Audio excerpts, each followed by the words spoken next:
O rei Dário mandou então fazer uma pesquisa nos arquivos da Babilônia, que estavam nos locais em que se guardam os tesouros. Encontrou-se um rolo e nele estava escrito o seguinte, que Dário comunicou.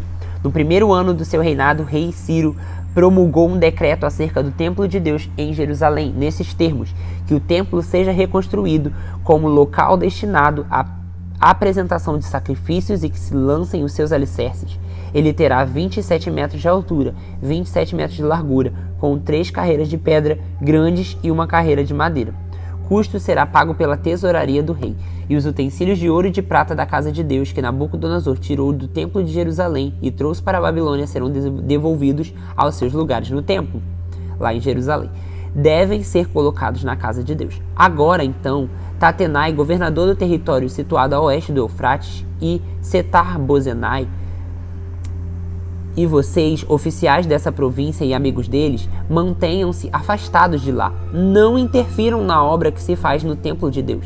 Deixem o governador e os seus líderes judeus reconstruírem esse templo de Deus em seu antigo local.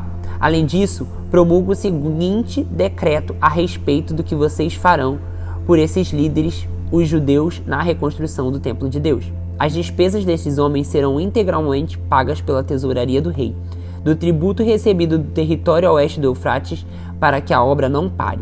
E o que for necessário, novilhos, carneiros, cordeiros para o holocausto oferecidos ao Deus dos céus, e o trigo, sal, vinho e azeite, conforme for solicitado pelos sacerdotes em Jerusalém, tudo deverá ser entregue diariamente a eles sem falta, para que ofereçam sacrifícios agradáveis ao Deus do céu, e orem pelo bem-estar do rei e dos seus filhos. Além disso, determino que, se alguém alterar esse decreto, atravessem-lhe o corpo com uma viga tirada de sua casa e deixem-no empalado, e seja a sua casa transformada em um monte de entulho, e que Deus, que fez o seu nome ali habitar, derrube qualquer rei ou povo que estender a sua mão para mudar esse decreto ou para destruir esse templo de Jerusalém. Eu, Dário, o decretei, que seja plenamente executado. Tendo recebido o decreto do rei Dário, Tatenai, governador do território situado a oeste do Eufrates, Setar-Bozenai e seus companheiros cumpriram plenamente. Dessa maneira, os líderes dos judeus continuaram a construir e a prosperar, encorajados pela pregação do profeta Ageu e Zacarias, descendente de Ido. Eles terminaram a construção do templo conforme a ordem de Deus, do Deus de Israel, e os decretos de Ciro, de Dário e de Artaxerxes, reis da Pérsia.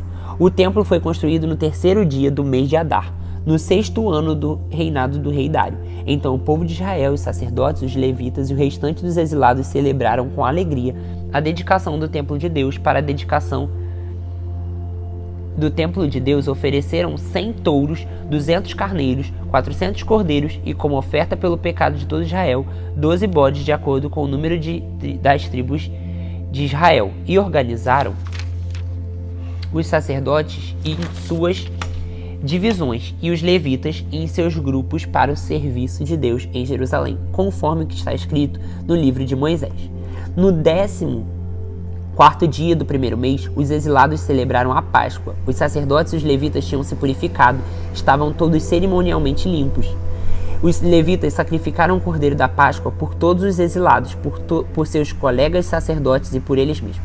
Assim, os israelitas que tinham voltado do exílio comeram do cordeiro, participando com eles todos os que se haviam separado para as práticas impuras dos seus vizinhos gentios, para buscarem o Senhor, o Deus de Israel.